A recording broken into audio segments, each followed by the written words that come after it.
Student, welcome to exam universe layer to success. आपका बहुत बहुत स्वागत है हमारे चैनल पर। सो स्टूडेंट, मैं हूँ रिया चौधरी और मैं अपनी जीएस की धमाकेदार सीरीज के साथ आपके सामने आई हूँ। ये इसका आज मैं आपको पार्ट 2 पढ़ाने वाली हूँ, जो कि हमारा मेटल्स एंड नॉन मेटल्स का पार्ट 2 है। ओके स्टूडेंट, तो आई होप हमारी सीरीज आपको बहुत पसंद आ रही है, तो प्लीज हमें लाइक और शेयर करना मत भूलिएगा। ओके, तो अब देखते हैं आज का टॉपिक क्या है हमारा। जैसे कि मैंने आपको पहले ही बताया है, आपका आज का टॉपिक है प्रीवियस ईयर क्वेश्चंस केमिस्ट्री के मेटल्स एंड नॉन मेटल्स, धातु और अधातु, जिसका आज है पार्ट 2। ओके स्टूडेंट, अगर आपको इसकी पीडीएफ डाउनलोड करनी है, अगर पीडीएफ डाउनलोड करनी है तो आप हमारे क्या कहते हैं टेलीग्राम चैनल, जो हमारे डिस्क्रिप्शन बॉक्स में लिंक दिया हुआ है, तो आप वहाँ पे कहते हैं लिंक दी हुई है, वहाँ पे आप टेलीग्राम चैनल को जरूर ज्वाइन करिए। वहाँ पे हमारे डेली क्विजेस चलती हैं, डेली वहाँ पे के लिए 1 LL क्वेश्चन डाले जाते हैं, जो कि आपके एग्जाम के लिए बहुत ही इंपॉर्टेंट है। आपके लिए बहुत सारी इंटरेस्टिंग एग्जाम से रिलेटेड सारी चीजें डाली जाती हैं और अपकमिंग एग्जाम्स की सारी नोटिफिकेशन भी वहाँ पे आती हैं, तो प्लीज उस चैनल को ज्वाइन कर लीजिए। ओके स्टूडेंट, तो अब हम आगे चलते हैं, देखते हैं किस किस के लिए यूजफुल रहने वाला है। आपको पता है सारे एसएससी एग्जाम्स के लिए और अदर कॉम्पिटिटिव एग्जाम्स के लिए। ओके, अब हम देखते हैं आज का हमारा क्वेश्चन क्या है। क्वेश्चन 11 देखते हैं क्या क्वेश्चन है। Which element behaves chemically both as metal and non metal, बताइए। इसका ऑप्शन है, first option is argon, second is boron and third is xenon and fourth is carbon. बताइए इसका आंसर क्या होगा। इसका आंसर है आपका क्या कहते हैं बोरॉन। जैसे कि मैंने आपको बताया, both metal and non metal की तरह, दोनों की तरह बिहेव करना चाहिए। तो बोरॉन है आपका मेटलॉइड, बोरॉन है आपका मेटलॉइड। जो मेटलॉइड की खासियत क्या होती है, ये मेटल एंड नॉन मेटल दोनों की तरह बिहेव करता है। और ये टोटल आपके कितने होते हैं, 7 होते हैं। समझ में आया आपको।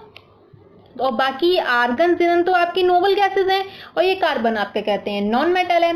समझ में आया। ये क्या होती हैं, नोबल गैसेस। और नोबल गैसेस ना ही मेटल की तरह बिहेव करती हैं और ना ही नोबल गैसेस की तरह बिहेव करती हैं, इसलिए समझ में आया। तो इसलिए आंसर क्या होगा इसका, बोरॉन होगा।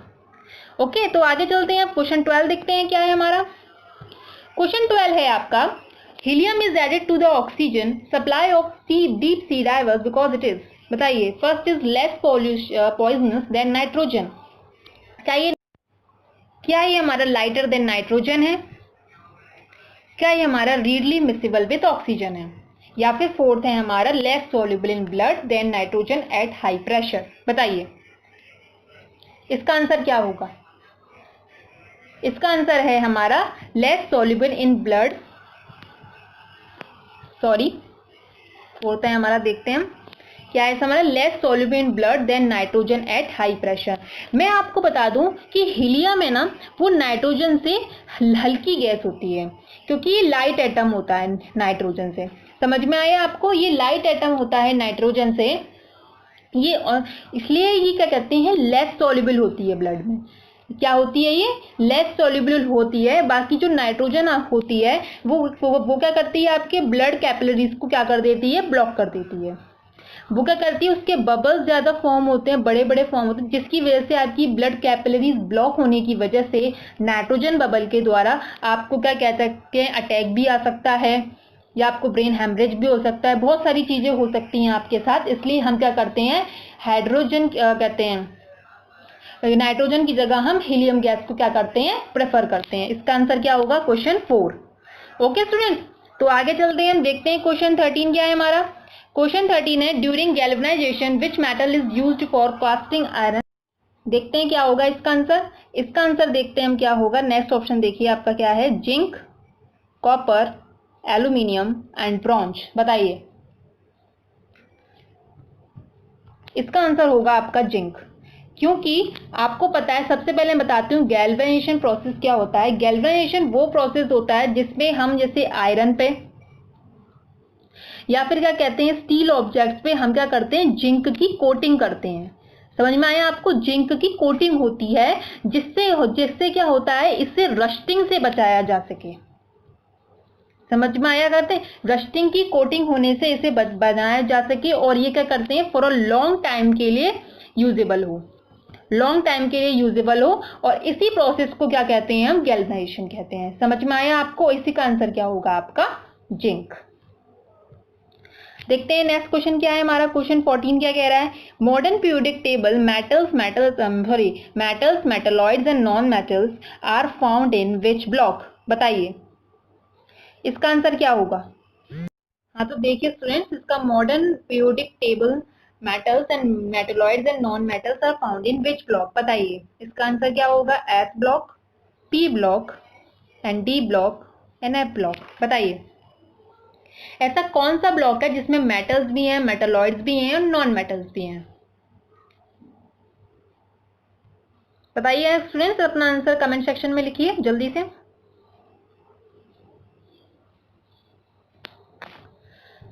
एक मॉडर्न पीरियोडिक टेबल होती है, मतलब पीरियोडिक टेबल आपने देखो कहते हैं क्लास टाइम में जब पढ़ी होगी,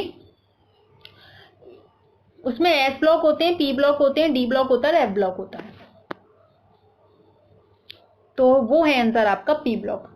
पी ब्लॉक ही क्या कहते हैं आपका ऐसा फेमस ब्लॉक है जिसमें आपका मेटल और खूब सारी वैरायटी पाई जाती है, जिसमें आपके मेटल्स भी होते हैं, मेटलॉइड्स भी होती हैं और नॉन मेटल्स भी होते हैं। समझ में आया आपको। तो मैं आपको बता देना चाहती हूँ, जैसे मैं आपको एक मॉडर्न पीरियोडिक टेबल की अगर दिखाती हूँ तो उसमें आपको अभी पता चलेगा कि कौन सा एस ब्लॉक है, कौन सा पी ब्लॉक है, कौन सा डी है और कौन सा एफ है। ओके स्टूडेंट्स, तो देखते हैं एक पीरियोडिक टेबल के द्वारा। देखिए आपके स्क्रीन पर शो हो रही है, मॉडर्न पीरियोडिक टेबल कहते हैं। तो देखिए स्टूडेंट्स, आपको समझ में आ रहा है ये मॉडर्न पीरियोडिक टेबल है। जैसे कि आपको पता है पीरियोडिक टेबल सबसे पहले मेंडलीव के द्वारा दी गई थी और जिसे सबसे ज्यादा सही एक्सपेक्ट्स क्या गए थे, सही एक्सपेक्ट्स दिए गए थे। ओके स्टूडेंट्स, जो मेंडलीव के द्वारा दी गई थी वो आपकी क्या आई थी, 1897 में आई थी। समझ में आया आपको। 1872 में आई थी, सॉरी 1872 में आई थी आपकी मेंडलीव पीरियोडिक टेबल, जिसमें मेंडलीव आपके रशियन केमिस्ट थे। समझ में आया आपको। इन्होंने सक्सेसफुली अटेम्प्ट किया था, अपने सारे अरेंज अच्छे से किया था एलिमेंट्स को, और इसमें आपके सबसे पहले 8 ग्रुप्स और 7 पीरियड्स बताए गए थे मेंडलीव की पीरियोडिक टेबल में। समझ में आया। फिर आई मॉडर्न पीरियोडिक टेबल, इसमें आपके 18 ग्रुप्स और 7 पीरियड्स हैं। समझ में आया आपको। ये जो दिखाई दे रहे हैं आपको, ये आपके क्या हैं, यहां से यहां तक ये आपके क्या हैं, ग्रुप्स हैं। और ये जो ये दिखाई दे रहे हैं आपको सीधे ये साइड, ये क्या हैं आपके पीरियड्स हैं। समझ में आया आपको। यहां से गिनिए 1 2 3 4 5 6, एक और होता है उधर हाइड्रोजन, तो 7 पीरियड्स होते हैं आपके। समझ में आया आपको। 7 पीरियड्स होते हैं और इसमें आपके 18 ग्रुप्स होते हैं। तो अब आई होप अच्छे से समझ में आ रहा है आपको। देखिए मैं आपको बता रही थी कि 18 ग्रुप्स होते हैं और इसमें 7 पीरियड्स होते हैं। ओके स्टूडेंट्स, तो मैं आपको ग्रुप वाइज और क्या कहते हैं पीरियड वाइज अच्छे से बताती हूँ कि एस ब्लॉक कौन सा है, डी ब्लॉक कौन सा है, पी ब्लॉक कौन सा है। देखिए ये जो आपका ग्रुप 1 है इधर साइड होगा, थोड़ा सा इसमें पिक्चर में वो छुप गया है, इधर साइड होता है। ये ग्रुप 1 है आपका, वो आपका होते हैं आपके अल्कली मेटल्स। क्या होते हैं आपके अल्कली मेटल्स। समझ में आया आपको। और ये जो ग्रुप 2 दिखाई दे रहा है आपको, ये क्या होते हैं आपके अल्कलाइन अर्थ मेटल्स। समझ में आया आपको। ये अल्कलाइन अर्थ मेटल्स होते हैं आपके। बाकी जो ये आपको हाँ तो स्टूडेंट्स मैंने आपको बताया था ये जो होते हैं वो क्या होते हैं आपके अल्कलाइन अर्थ मेटल्स। और ये अब आगे देखते हैं, ये जो आपको दिखाई दे रहे हैं सारे स्काई ब्लू कलर के, ये जो यहाँ से लेकर यहाँ तक 3 to 12, ये क्या कहते हैं, क्या कहते हैं ये होते हैं आपके ट्रांजिशन एलिमेंट्स। क्या कहते हैं इन्हें, यही क्या होते हैं आपके ट्रांजिशन एलिमेंट्स। और इन्हें ही हम क्या कहते हैं, डी ब्लॉक एलिमेंट्स। ये जो सारे आपको दिखाई दे रहे हैं यही आपके क्या होते हैं, डी ब्लॉक एलिमेंट्स, जो 3 to 12 होते हैं। ये कुल मिला के आपके कितने होते हैं, ये 40 होते हैं। समझ में आया आपको। बाकी जो मैंने आपको ग्रुप 1 और ग्रुप 2 बताया, ये क्या होते हैं आपके एस ब्लॉक एलिमेंट्स। समझ में आया आपको। और एस ब्लॉक में आपके टोटल 13 एलिमेंट्स हैं। समझ में आया आपको? अब आगे चलते हैं, ये क्या होते हैं आपके ट्रांजिशन एलिमेंट्स। अब हम ग्रुप 13 की ओर देखते हैं। ये जो ग्रुप 13 है इसे हम क्या कहते हैं, बोरोन फैमिली। क्यों इसे बोरोन फैमिली कहते हैं? क्योंकि जो उसका फर्स्ट है, जो उसका एलिमेंट है वो क्या है, हमारा बोरोन। क्या समझ में आया आपको? वो क्या है, हमारा बोरोन। ओके, इसे 14 एलिमेंट को क्या कहते हैं हम, कार्बन की फैमिली। ये कार्बन की फैमिली है। ये जो आपको दिखाई दे रहा है 15, ये 15 ये क्या है आपकी नाइट्रोजन फैमिली, और इन्हीं हम क्या कहते हैं, फिनकोजेंस। फिनकोजेंस कहते हैं, मतलब ये सफोकेशन प्रोड्यूस करने के लिए काम आते हैं, जैसे नाइट्रोजन, फास्फोरस, आर्सेनिक, लेड, ये सफोकेशन प्रोड्यूस करते हैं। और बाकी जो आपका ग्रुप 16 दिखाई दे रहा है, ये क्या होती है आपकी ऑक्सीजन फैमिली। ये क्या होती है आपकी ऑक्सीजन फैमिली। इन्हें क्या कहते हैं हम, चाल्कोजेंस। क्या कहते हैं हम, चाल्कोजेंस। मतलब ये ओर फॉर्मिंग के लिए सबसे ज्यादा मोस्ट कॉमन एलिमेंट है, यूज होते हैं। ऑक्सीजन क्या कहते हैं, समझ में आया आप? ऑक्सीजन, सर्बिनियम, टाइटेनियम कहते हैं, ये प्लूटोनियम, या ये क्या होते हैं आपके सबसे ज्यादा ओर फॉर्मिंग के लिए यूज होते हैं। बाकी जो ग्रुप 17 है, ये पूरा ग्रुप आपका हेलोजेंस का है। समझ में आया आपको? हेलोजेंस का। और ये क्या कहते हैं, सॉल्ट फॉर्म के लिए सबसे ज्यादा यूज होते हैं। ओके स्टूडेंट्स, बाकी ग्रुप 18 होता है एक आपका, वो क्या होता है आपका 18 होता है, वो क्या होते हैं आपके नोबल गैसेस। वो क्या होती हैं आपकी नोबल गैसेस। और ये क्या कहते हैं, बहुत ही रेयर गैसेस होती हैं जो कि आपके एटमॉस्फेयर में पाई जाती हैं। ओके स्टूडेंट्स, ठीक है, तो आपको समझ में आया। ये तो था आपका ग्रुप 1 और ग्रुप 2 आपके एस ब्लॉक एलिमेंट है। बाकी ये पूरा आपका क्या है, डी ब्लॉक एलिमेंट है। बाकी जो 13 से लेकर 18 तक है, ये सारा क्या है आपका पी ब्लॉक एलिमेंट। समझ में आया आपको? ये क्या है आपका पी ब्लॉक एलिमेंट 13 to 18। बाकी ये जो एफ ब्लॉक एलिमेंट होता है, पी ब्लॉक में आपके टोटल 37 एलिमेंट है। और बाकी जो एफ ब्लॉक एलिमेंट है वो ये होते हैं लेंथेनॉइड्स और एक्टेनॉइड्स की सीरीज। लेंथेनॉइड्स और एक्टेनॉइड्स इन्हें हम क्या कहते हैं, इनर ट्रांजिशन एलिमेंट्स, क्योंकि ये ट्रांजिशन एलिमेंट्स के ही पार्ट हैं। ये बाद में डिस्कवर हुए थे, इसलिए इन्हें बाद में रखा गया। देखा आपने, ये जो ग्रीन और ये रेड दिखाई दे रहा है ना आपको, यही लेक्टेनॉइड की सीरीज है, ये एक्टेनॉइड की सीरीज। इन्हें हम क्या कहते हैं, एफ ब्लॉक एलिमेंट। और ये टोटल आपके 28 है। समझ में आया आपको? ये टोटल क्या है आपके 28। अब मैं आपको समझा देती हूँ, ठीक है। ये जो आपको ये ग्रीन ग्रीन दिखाई दे रहे हैं, ये सारे आपके क्या है, बोरॉन, सिलिकॉन, जर्मेनी, ये सारे क्या है आपके मेटलॉइड्स। समझ में आया आपको? बाकी ये बचे हुए आपके क्या है, ये क्या है आपके सारे, इधर वाले क्या है नॉन मेटल्स। बाकी ये सारे क्या है आपके मेटल्स। समझ में आया आपको? ये सारे, और ये जो आपको दिखाई दे ना, ये सारे रेडियो एक्टिव एलिमेंट्स हैं। समझ में आया आपको? क्योंकि ये बनाए जाते हैं, मतलब ये नेचुरली बस आपके एक का, जैसे यूरेनियम को छोड़कर बाकी सारे आपके क्या कहते हैं लैब में बनाए गए हैं। यूरेनियम ही आपका नेचुरल डिस्कवर एलिमेंट है, लास्ट नेचुरल डिस्कवर एलिमेंट है, जो कि आपका 1992 में खोजा गया था। ओके स्टूडेंट्स, तो आगे चलते हैं। अब नेक्स्ट क्वेश्चन देखते हैं क्या है हमारा। नेक्स्ट क्वेश्चन क्या है आपका, क्वेश्चन 15। क्वेश्चन 15 क्या है, in modern periodic table while moving left to right across a period to the metallic character. बताइए, इंक्रीज होता है, डिक्रीज होगा, third is remain same, and fourth is first increases then decreases. बताइए इसका answer क्या होगा आपका? इसका आंसर होगा आपका डिक्रीजेस। मेटालिक कैरेक्टर आपका अगर लेफ्ट टू राइट जाएंगे तो वो क्या होंगे आपके डिक्रीज होंगे। और क्या कहते हैं, टॉप से क्या कहते हैं, बॉटम से टॉप में जाएंगे तो आपके डिक्रीज होंगे, टॉप टू बॉटम आएंगे तो इंक्रीज होंगे। ओके सर, क्योंकि मेटालिक कैरेक्टर हमारी क्या कहते हैं एलिमेंट्स की एबिलिटी पे डिपेंड करता है कि जो उनकी लूज टू बैलेंस इलेक्ट्रॉन्स की जो क्षमता होती है, उसकी एबिलिटी कितने वो इलेक्ट्रॉन्स लूज कर सकता है, वो उसकी मेटालिक कैरेक्टर को क्या करता है, डिफाइन करता है। वो हमारी डिक्रीज होती चली जाती है। ओके स्टूडेंट्स, तो ये हमारा आपका आंसर है, आपको पता चला होगा। क्वेश्चन 16 देखते हैं अब क्या है हमारा। हाँ तो स्टूडेंट्स, अब अपना हम क्वेश्चन 16 देखते हैं। क्वेश्चन 16 देखते हैं क्या है, विच of the following metal is most reactive. बताइए कौन सा मेटल आपका मोस्ट रिएक्टिव है। First is potassium, second calcium, third sodium and fourth is zinc. बताइए ये क्वेश्चन तो मैंने आपको पहले भी डिस्क्राइब किया हुआ है। बताइए, इसका आंसर होगा आपका, इसका आंसर क्या होगा बताइए। बताइए स्टूडेंट, ये क्वेश्चन तो मैं आपको पहले भी डिस्कस कर चुकी हूँ, रिएक्टिव सीरीज वाला। इसका आंसर होगा आपका पोटेशियम। अब पोटेशियम कैसे होगा, आप ये कहेंगे मैम इसमें सोडियम भी तो है, सोडियम भी तो आपका रिएक्टिव एलिमेंट है, क्योंकि इसमें पूछा है मोस्ट रिएक्टिव। जैसे कि मैंने आपको जब रिएक्टिव सीरीज बताई थी, तो उसमें रिएक्टिव सीरीज की मैंने जब आपको बताया था कि सबसे पहले नंबर पे क्या था आपका, पोटेशियम था, देन सोडियम था।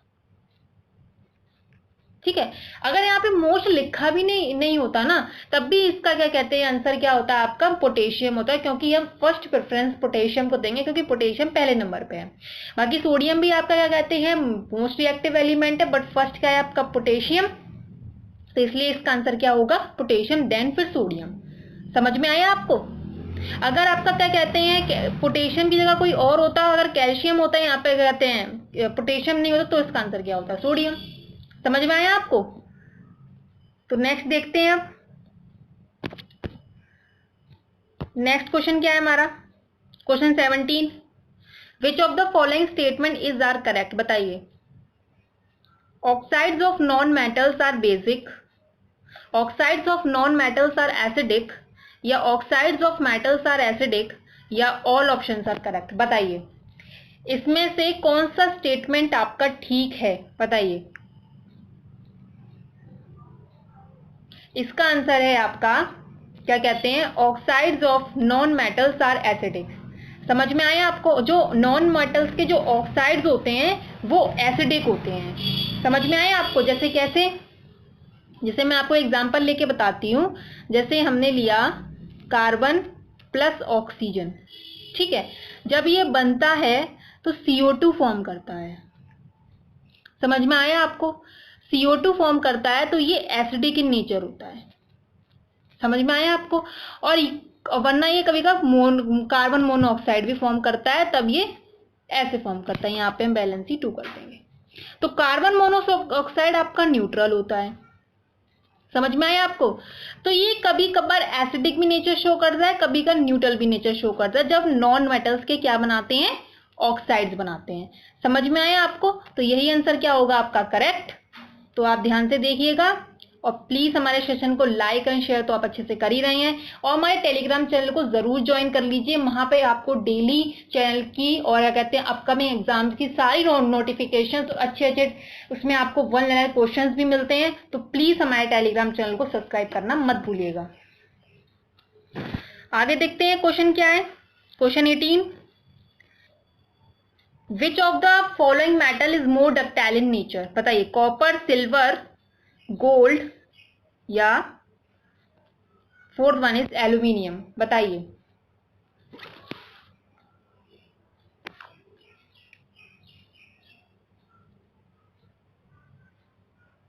बताइए सबसे ज्यादा मोर डक्टाइल कौन सा होता है नेचर में।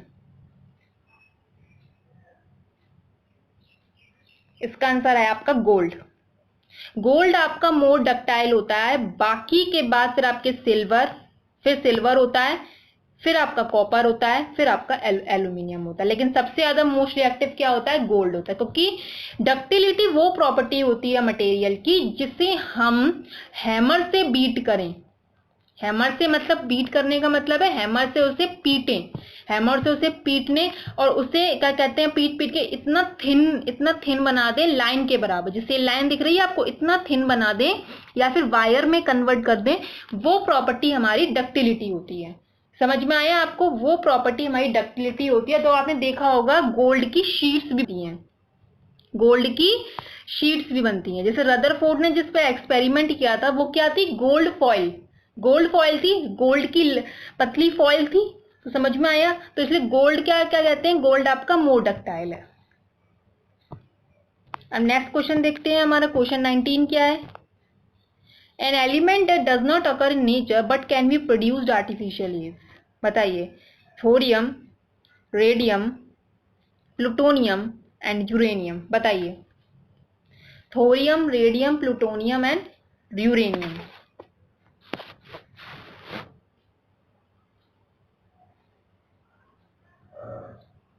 इसका आंसर क्या होगा? इसका आंसर होगा आपका प्लूटोनियम।